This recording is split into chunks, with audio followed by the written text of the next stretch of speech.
And this is a little counterproductive, counter what our mothers would have told us if it were women. As a woman, my mother would have told me, if you want someone to be interested in you, be interested in them. Right. Don't be interested in him. He has to earn his way in. If you're like, see some guy, oh, that's good potential, and you run after him, wrong guy. You should feel open to having the right guy come to you and earn his way in, which means give less, give less. This is not a game. This is being authentic. Before I open my heart to somebody, they have to be worthy of it. He has to earn his way in. If he doesn't earn his way in, he doesn't bond with you. He's not motivated to continue because it was too easy. Motivation comes about in men when there's a problem. Think about a fireman. Think of men as emergency workers. There's a fire, he's up. If he's not, there's no fire. He's just sitting around. They just sit around and they have a vulnerability. They tend to take drugs, they drink too much, or they do too much porn. These are things that temporarily boost his testosterone, but don't keep it up. But if there's a fire, immediately I have energy, I have motivation, and the fire can be a fire. But what is a fire? It's someone saying, I need your help. I need your help. So it's important for women to have the attitude that they can't do it themselves. You can do everything, all the other stuff yourself. And even then you're not, even when you're taking care of your health, you're dependent upon a coach, you're dependent on a gym, you're dependent on the environment to go walk in. You have to eat, you're dependent on food. So what are you depending on a man for? This is like a new awareness. Don't beat yourself up for not knowing this, because women haven't been taught what they really need on an emotional level. What they need on an emotional level is to feel it's okay for me to ask for help. It's okay to ask for help.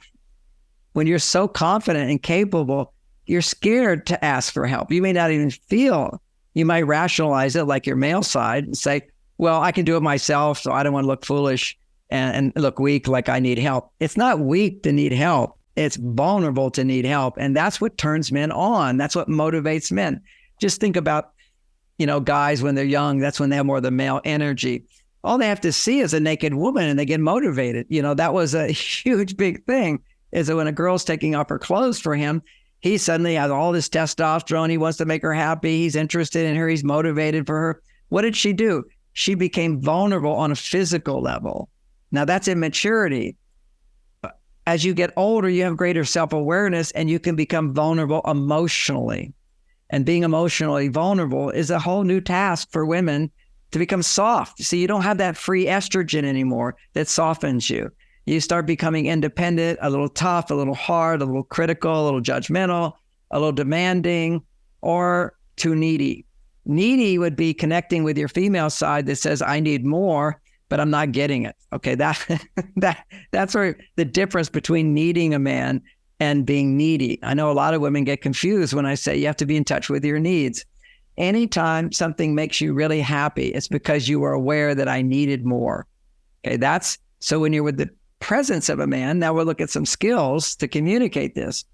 But I have to say, you can do the skills. It will all help, no doubt about it. And so you're not sabotaging the relationship. For example, long talks on internet. And no, let's get together sometime. Don't talk so much to him, but do talk, okay? And make sure that you talk more than him.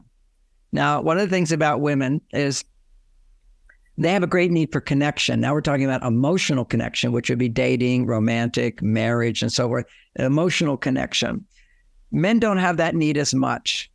But if you're not opening yourself up to share and letting him connect with you. See, when a man's listening to you, that's his male energy penetrating you emotionally. So if you want a man to be motivated, you have to open up that motivates him to penetrate. He doesn't just knock on the door. When he's younger, he does. But basically, as he gets older, he loses some of that automatic testosterone. It goes down every year. This is averages, not every man.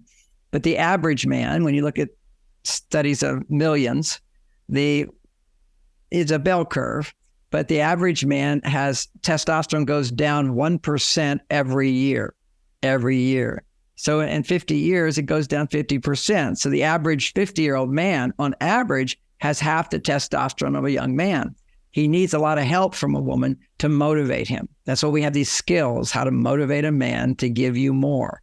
So that's the dynamic, how to bring out the best in a man to give you more. Because when he gives you more than you're giving to him, he bonds with you.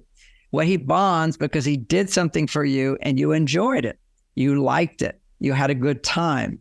But he doesn't have that automatic motivation because his testosterone levels are lower.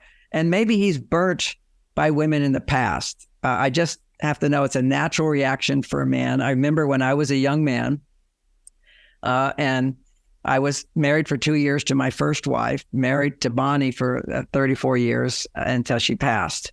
And now I'm married again. So when I can compare my stages of maturity, but when I'm a young man, when I had more testosterone automatically, it was after my first marriage ended. After 2 years, it ended.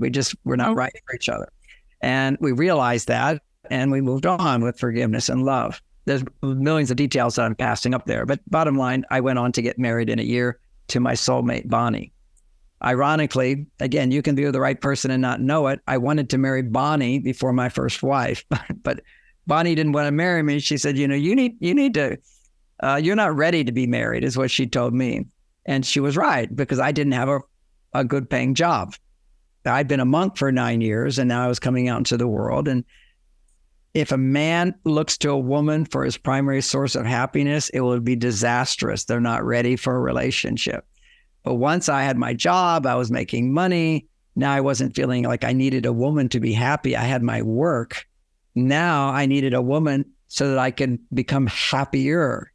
And that's what you need to focus on in your life, which is you don't need a man to be happy. You need a man to become happier. I would be so much happier if I had a man to take me to dinner tonight, or I had a man to fix the deck, or I had a man to fix that toilet, or I had a man a can-do guy that does stuff for you. And a lot of women go, well, I can do that for myself. What do I need him for? You have enough years to realize you'd actually be much happier if you didn't have to do all that stuff. Just taking the trash out. It's a simple little thing, but who wants to do it? And for me, honestly, I always did it for Bonnie, but now I just have my maid do it. Bonnie was very smart. She said, don't empty the trash for him. I want to see him do stuff, okay? You need to feel a man's doing things for you